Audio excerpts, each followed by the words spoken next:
Assalamualaikum warahmatullahi wabarakatuh. Teman-teman semuanya, semoga sehat selalu. Teman-teman pernah nggak sih dengar kenapa ada orang-orang yang mungkin tetangga kita, di sekitar kita, ada guru-guru kita atau siapapun yang pernah kita kenal, mereka itu tidak mampu secara ekonomi, belum mampu secara finansial, tapi ternyata mereka dapat panggilan khusus dari Allah Subhanahu wa Ta'ala untuk melaksanakan ibadah umroh ataupun ibadah haji. Dan ini tentunya menjadi pertanyaan bagi banyak manusia, menjadi pertanyaan bagi banyak orang, menjadi pertanyaan bagi banyak orang-orang muslim juga di dunia ini. Kenapa sih kok mereka bisa ya pergi ke Baitullah? Dan ternyata kita tidak tahu amalan apa yang mereka lakukan sehari-harinya.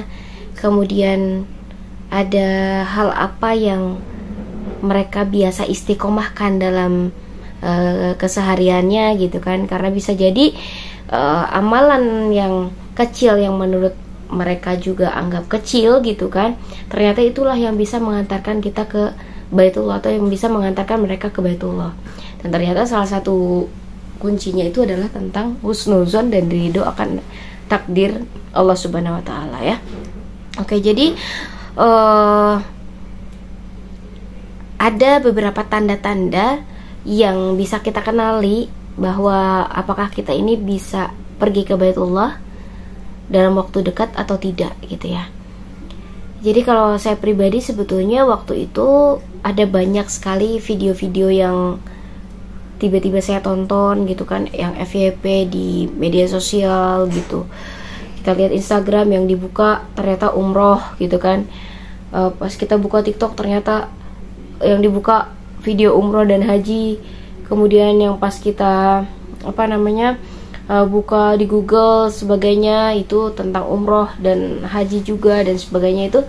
Nah, pas ketika kita melihat yang seperti itu, maka doa kita harus selalu dilangitkan gitu kan. Ada doa-doa khusus yang bisa kita panjatkan. Jadi ya Allah, mudahkanlah kita untuk menuju ke Baitullah tahun ini dan setiap tahunnya gitu kan. Kemudian juga kita cari-cari informasi nih ketika sudah melihat video-video yang beredar tentang umroh dan haji, kita semangat untuk mempelajari umroh gitu kan. Kemudian kita juga semangat untuk cari-cari informasi ke travel, kita juga semangat mencari informasi tentang umroh dan hal-hal lainnya gitu kan, tentang biaya, dana, kemudian perlengkapan dan apapun itu teman-teman dikoneksikan, betul-betul diafirmasikan, betul-betul teman-teman persiapkan hal tersebut gitu ya. Jadi teman-teman betul-betul semangat teman-teman dan niat teman-teman juga semakin kuat gitu pas ketika melihat video-video tersebut gitu kan. Kemudian juga kita melaksanakan amalan-amalan yang mungkin kita niatkan untuk selalu karena mengharap ridho Allah Subhanahu wa Ta'ala, tapi kita tambahkan gitu, ya Allah, mudah-mudahan ini menjadi wasilah kita untuk menuju ke Baitullah. Ya Allah, mudah-mudahan ini menjadi tanda-tanda sebentar lagi saya menuju ke Baitullah. Dan yang penting adalah kita husnuzon sama Allah gitu. Kalau masih ada satu titik kita suuzon sama Allah, ya siap-siap gitu kan. Pintu menuju ke Baitullah ya agak lama gitu. Misalkan gini, ya Allah, yang lain tuh diundang ya ke Baitullah tahun ini gitu kan. Kok aku enggak? Apa jangan-jangan aku ini banyak dosa banget ya gitu. Sampai teman-teman tuh atau kita semua tuh nyadar bahwa kita banyak dosa, tapi kita tidak memperbaiki, kita malah makin terus melakukan dosa gitu kan. Dan terus kita suuzon sama Allah bahwa Allah tuh, oh kayaknya Allah nggak ngampunin kita ya. Karena itu pernah terjadi di saya pribadi waktu zaman dulu, pas ketika suami tuh sering banget berangkat ke Baitullah, bahkan satu tahun itu bisa sampai 2-3 kali, 4 kali gitu ke Baitullah. Sampai aku ngerasa kayak, ya Allah, betapa kotornya ya gitu hati saya dan diri saya sampai saya tuh nggak diundang gitu ke Baitullah gitu kan. Pernah terlintas, nauzubillah, pernah terlintas gitu kan di benak saya. Dan akhirnya setelah mengungkapkan kalimat tersebut, saya istighfar dan saya meminta ampun kepada Allah Subhanahu wa Ta'ala. Ya Allah, ampuni saya, maafkan saya gitu kan atas segala kalimat-kalimat yang saya ucapkan, atas hati kita yang mungkin sempat suuzon dan bisa jadi itu dosa yang menghalangi kita untuk menuju Baitullah. Ampunilah saya, hapuskanlah seluruh kalimat-kalimat negatif yang pernah saya ucapkan dan gantilah dengan hal-hal yang positif yang bisa mengantarkan saya ke Baitullah. Jadi perbanyak istighfar. Dan teman-teman juga menyadari bahwa banyak sekali dosa-dosa, dan kemudian teman-teman berjanji untuk tidak mengulanginya, dan teman-teman senantiasa setiap hari memperbaiki diri agar mudah-mudahan bisa terus terkoneksi dengan Allah, bahkan bisa sampai nanti ke Baitullah, dan pulang dari Baitullah bisa semakin menjadi lebih baik, menjadi orang yang lebih baik, bermanfaat dan berkah, yang senantiasa hatinya terus terkoneksi dengan Allah, seperti itu ya. Dan selanjutnya adalah tentang tadi ngelihat video-video gitu kan, kemudian teman-teman juga sengaja ada keinginan gitu untuk terus-terus mempelajari. Kalau biasanya mungkin 1 bulan sekali teman-teman ngecek informasi tentang umroh, kalau ini setiap hari gitu kan, amalannya seperti apa dan sebagainya. Dan teman-teman mencari informasi tentang kota Mekah dan kota Madinah, terus perbanyak sholawat. Teman-teman juga mengecek bagaimana kondisi-kondisi atau sejarah-sejarah tentang perjalanan dan perjuangan Rasulullah SAW.